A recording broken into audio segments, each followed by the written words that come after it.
Assalamualaikum warahmatullahi wabarakatuh.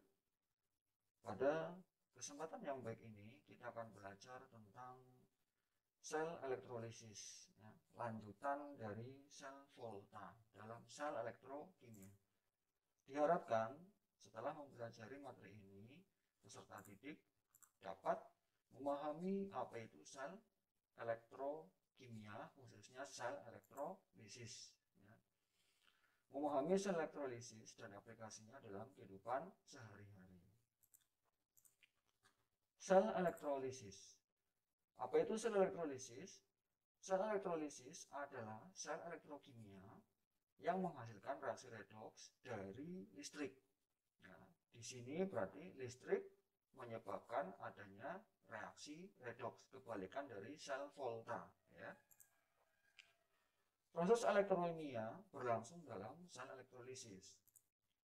Dalam sel elektrolisis itu memiliki dua elektrode, ya, sama seperti sel Volta, ya. Yang pertama anoda, ya, itu tempat terjadinya reaksi oksidasi. Sama di dalam sel Volta juga anoda adalah oksidasi, tempat oksidasi.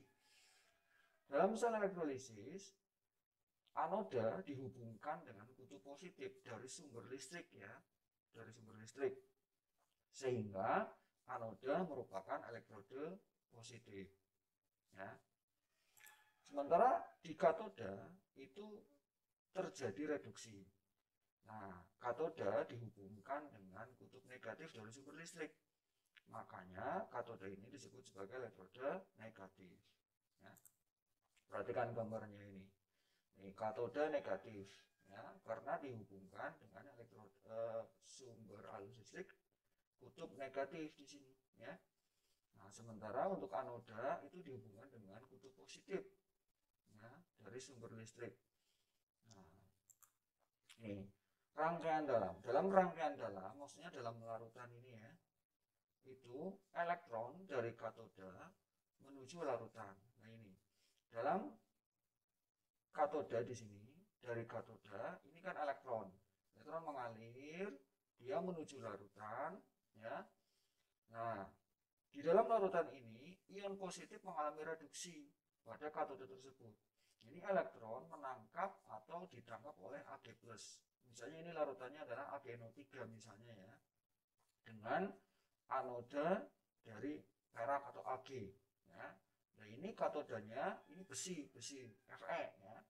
Besi Fe di sini. Nah, elektron mengalir ini, nah elektron ini ditangkap oleh Ag+ dari larutan, sehingga Ag+ mengalami reduksi menjadi Ag. Nah, Ag ini mengalami reduksi sekaligus nanti akan menempel pada Fe, pada besi ini. Ini dalam rangkaian dalam, ya. Nah, ini rangkaian luarnya. Di sini terjadi aliran elektron dari anoda ke katoda. Nah, ini dari anoda elektron mengalir. Oke, ya. Ini mengalami oksidasi dengan melepas satu elektron. Nah, elektronnya mengalir ke sana. Nah, ini menuju katoda. Ini terjadi aliran elektron dari anoda ke katoda. Nah, elektron ini berasal dari ion negatif yang melepaskan elektron pada reaksi oksidasinya. Nah, jadi ini, ya, Ag mengalami oksidasi menjadi Ag+, menghasilkan elektron, dan elektronnya mengalir ke sini dan seterusnya, ya. Nah, ini di rangkaian luarnya. Nah, sehingga ini sebagai contohnya misalnya pada penyempuhan besi. Nah, ini lama-kelamaan nanti besinya akan tertutup oleh perak, ya. Besinya tidak mengalami reaksi apapun di sini. Nah, di sini nanti elektron mengalir, ya. Nah, elektronnya sambil menangkap Ag+, nah Ag+ terreduksi atau menempel di sini. Ag+ berubah menjadi Ag. Nah, Ag-nya ini melapisi katoda, jadi melapisi besi. Jadi ini penyepuhan, ya, atau elektrolisis, atau dalam bahasa apa namanya sehari-hari namanya chroming, proses chroming, ya. Nah, ini tapi menggunakan krom. Chroming berarti menggunakan krom. Nah, terus seperti itu. Nah, lama kelamaan nanti ini akan terlapisi oleh perak, sementara perak yang di anoda itu akan terkikis, akan berkurang, berubah menjadi Ag+, ya kan? Nah, Ag+-nya ini akan ditangkap oleh elektron dan seterusnya. ini di anoda terjadi reaksi Ag menjadi Ag+, menghasilkan elektron, reaksi oksidasi ya, piloksnya naik ya. Sementara di katoda terjadi reaksi reduksi, Ag+ menangkap elektron yang dihasilkan oleh anoda berubah menjadi Ag padatan ya.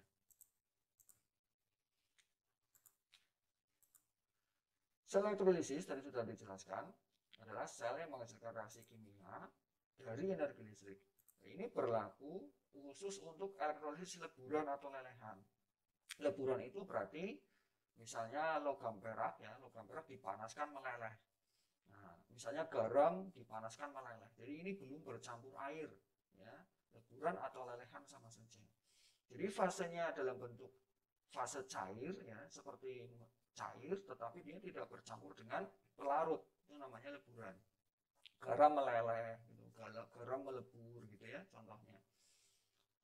Dalam elektrolisis leburan itu berlaku pokoknya di katoda.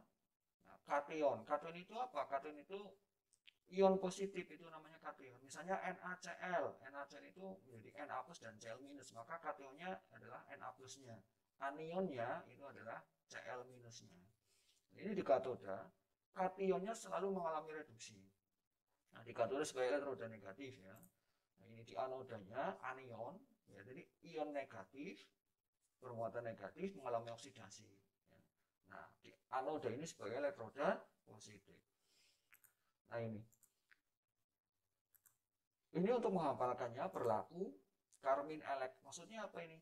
Katoda, di katoda terjadi reduksi sebagai elektroda min atau negatif ya. Ini pada elektrolisis.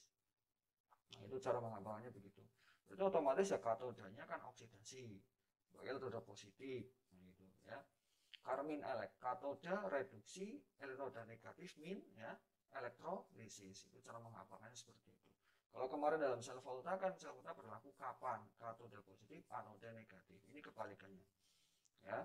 Tapi sama-sama mengalami di katoda itu sama-sama reduksi, anoda oksidasi. Ini menghafalkannya adalah Kr ini sama-sama konsonan ya. Sementara AO ini oksidasi, anoda oksidasi ini vokal ya. Nah, jadi terjadi reaksi reduksi dan oksidasi sama ya. Hanya saja elektrodanya untuk yang elektrolisis itu kebalikan dari sel volta gitu ya. Ini berlaku Karmin-Elek. Nah, ini untuk leburan ini selalu mengalami reduksi dan oksidasi. Ingat ya, di katoda itu reduksi, di anoda itu oksidasi. Piloksnya untuk reduksi turun, oksidasi piloksnya naik. Nah, ini untuk elektrolisis larutan nanti dibagi menjadi dua untuk anodanya. Yang pertama kita belajar tentang di katoda dulu ya. Larutan. Larutan ini berarti tadi leburan atau lelehan dicampur dengan pelarutnya, contohnya air misalnya ya. Jadi misalnya berarti di sini larutan garam itu contohnya berarti garam ditambah air. Kalau yang leburan berarti garam meleleh gitu ya. Itu bedanya. Di katoda kation dari golongan 1A, 2A dan aluminium Mn itu tidak tereduksi. 1A itu berarti LiNaK ya. LiNaK. Golongan 2A-nya berilium, magnesium, kalsium ya. Nih, ingat-ingat ya. Golongan 1A, 2A, AlMn itu tidak tereduksi. Nah, terus yang tereduksi siapa? Nah, karena ini golongan 1A, 2A, AlMn tidak tereduksi, yang mengalami reduksi air menjadi H2. Air menjadi H2. Ya, ingat-ingat ya, air menjadi H2, reaksinya seperti ini. 2H2O, ingat-ingat caranya, 2H2O menjadi H2 dulu. Nah, setelah itu kan di sebelah kanan belum ada O-nya. Nah, maka kamu tulis OH. Kita tulis OH ya. H2O menjadi H2 dulu. Nih, karena belum ada O-nya, tambahi OH. Nah, seperti itu ya. Nah, terus untuk menyetarakannya, nah ini tinggal kasih koefisien 2, 2. Nah, karena di sini ada 2 OH minus, tambahi 2 elektron di sini untuk menyeimbangkan muatannya ya. Nah, ini Nah, H plus mengalami reduksi. Ini misalnya contohnya HCl. Nah, kation H plus itu mengalami reduksi dengan reaksi 2H plus menjadi H2. Nah, 2H plus ditambah 2 elektron menjadi H2. Itu ya. Nah, ini untuk di katodanya. Nah, sekarang di anoda. Anoda terbagi menjadi dua nanti. Ya, yang pertama ini anoda dengan elektroda inert. Elektroda inert ini yang sukar bereaksi dan pasif ya. Sukar bereaksi. Siapa saja elektroda inert ini? Elektroda inert ini adalah CpTaU, karbon platina aurum. Ya, karbon platina aurum. Ini aturannya, anion dari golongan 7A, golongan 7A itu berarti FClBrI ya. FClBrI fitik cilik butune ireng. Nah, golongan 7A itu mengalami oksidasi. Nah, berarti otomatis selain 7A tidak mengalami oksidasi. Nah, selain 7A ini tidak teroksidasi. Nah, andai kata selain 7A tidak teroksidasi, yang terpilih siapa? Yang teroksidasi air menjadi O2. Kalau tadi di katoda itu air menjadi H2, sementara di anoda air menjadi O2. Diingat-ingat ya, air menjadi O2. Reaksinya kita tulis dulu, air H2O menjadi O2. Kan kurang H, tambahi H+. Kalau tadi kurang O, tambahi OH-. Nah, ini kurang H, tambahi H+. Gitu ya. Nah, biar imbang, ini O-nya ada 2, ya ini maka ini kalikan 2. Nah, karena ini kalikan 2 sebelah kirinya, sehingga H-nya ada 4, maka tambahi koefisien 4. Nah, 4H plus 4 elektron kan, 4 ya, positif ya, sehingga tambahi 4 elektron, seperti itu. Gitu ya. Nah, ini caranya seperti itu. Nah, untuk OH minus mengalami oksidasi menjadi air. Gitu. Ini 4OH minus menjadi 2H2O. Gitu ya. Nah, untuk koefisiennya 4, 2, ini 1 ini. Karena sebelah kiri 4 elektron, ini 4 negatif, maka di sini tambahi 4 elektron sebelah kanannya. Gitu ya. Nah, ini nama lain dari karbon itu kadang-kadang di soal menggunakan kata grafit atau intan. Sama ya maksudnya. Grafit atau intan itu berarti karbon atau C. Ini untuk elektroda inert. Ini aturan untuk elektroda inert. Bagaimana kalau elektrodanya selain CpTaU atau elektroda non inert? Ini aturannya ya, untuk elektroda yang selain CpTaU, apapun anionnya ya, apapun anionnya, kalau elektrodanya non inert, contohnya misalnya Zn, Fe gitu ya, maka yang mengalami oksidasi adalah anodanya atau elektrodanya. Di soal itu menggunakan anoda apa atau elektroda apa, itu mengalami oksidasi dengan reaksi seperti ini. Logam misalnya ya, L itu berubah menjadi Ln plus ditambah N elektron. Nah, ini elektron ini untuk menyeimbangkan muatan di sini. Misalnya L2 plus maka ditambah 2 elektron.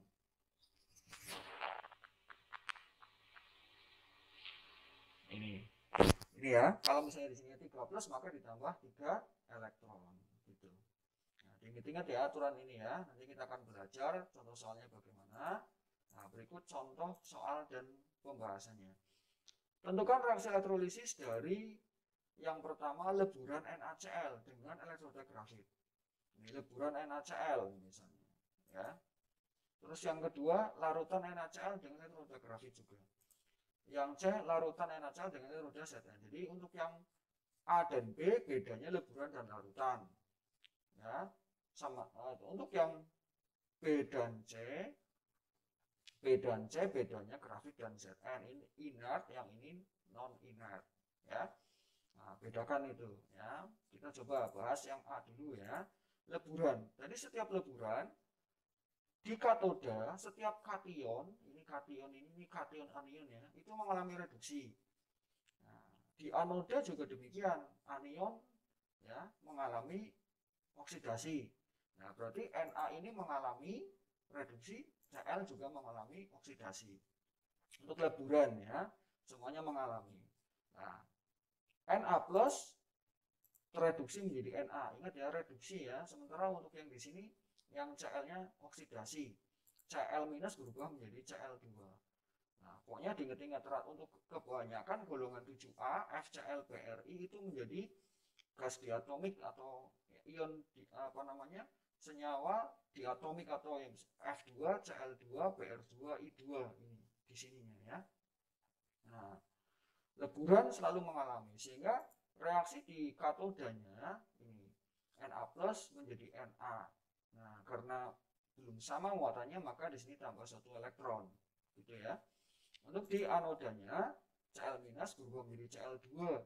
Nah, karena ini minus maka tambah 1 elektron. Nah, ini karena Cl-nya ada 1 maka ini dikalikan setengah biar Cl-nya 1. Nah, ini ditambahkan aja udah.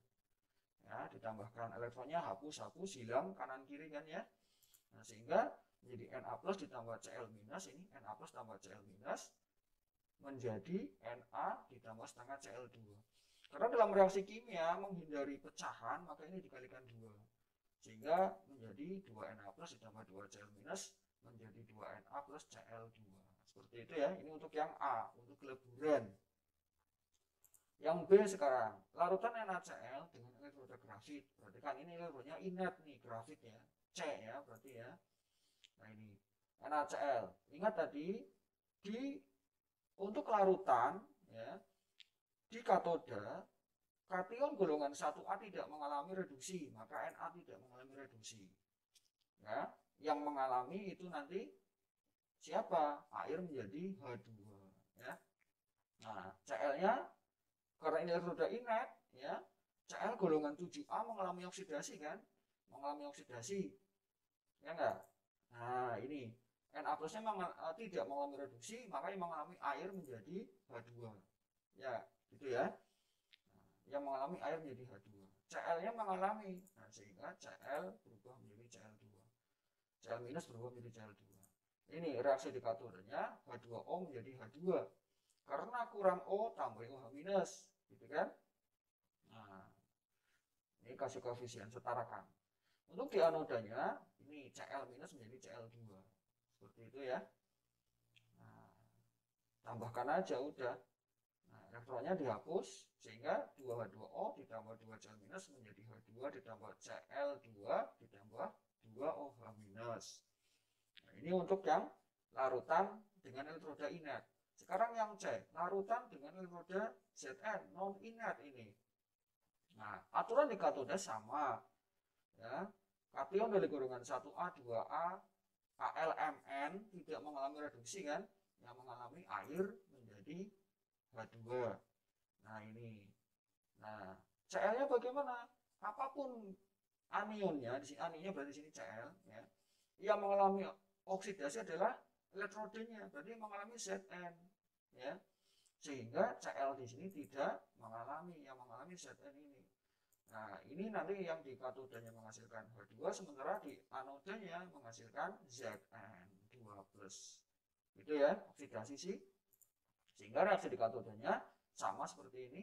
2H2 ditambah 2 elektron menjadi H2 ditambah 2OH minus. Sementara di anodanya perhatikan, jadi kan L berubah menjadi L2, Ln plus ditambah N elektron. Sehingga di sini Zn berubah menjadi Zn2 plus ditambah 2 elektron.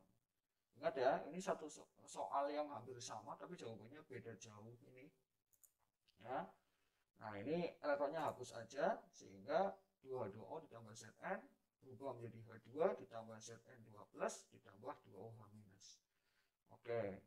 Nanti kalau kalian belum paham, ulangi video ini ya, dipahami baik-baik gitu ya. Nah, ini latihan soalnya. Tentukan reaksi elektrolisis dari leburan MgBr2 ya, terus larutan MgSO4 dengan elektroda Au. Nah, ini Au ini inert ya. Nah, larutan MgSO4 dengan elektroda Au. Bagaimana reaksi elektrolisisnya gitu ya. Semoga pembelajaran kali ini dapat kalian pahami dengan baik ya, dan tentunya tidak mudah lupa ya. Terima kasih, semoga bermanfaat dan semoga sukses. Wassalamualaikum warahmatullahi wabarakatuh.